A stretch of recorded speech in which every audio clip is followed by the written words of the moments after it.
এ কেমন শাশুড়ি রে ভাই, জনসম্মুখের সামনে পুত্রবধূর সাথে এরকম ব্যবহার দেখায়, আর যদি মানুষ না থাকে না জানে কি ব্যবহার দেখায়।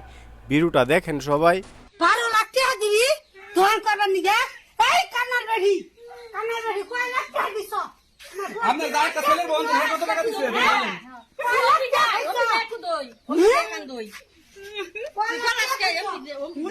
কেন এরকম অত্যাচার করে কি সব সময় আমি শাশুড়ি এত সব আমার ঘর কারে কর আমি রাত নেই জম সারা গঞ্জাম মুনু কইরা সারা আমাকে পড়দাম মুনা কারণ কিছু নাই সারা কিছু নাই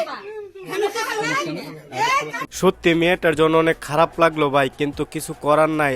আজকাল এই ডিজিটাল বাংলায় অনেক পরিবারে এরকম দেখা যায়, ছেলেকে বিয়ে করাইছে, বিয়ে করার পরে যৌতুকের দাবিতে মেয়ের সাথে এরকম অত্যাচার করতেছে। ঠিক আছে, আমি চাই আইনের আওতায় আনা হোক, এরকম শাশুড়িকে কঠিন থেকে কঠিন শাস্তি প্রদান করা হোক।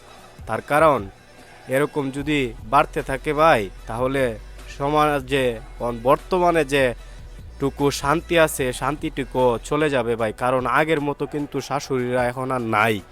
আগে একটা সাবান দিছে না ভাই, ঠিক মতো খাবার দিছে না ভাই, ঠিক আছে।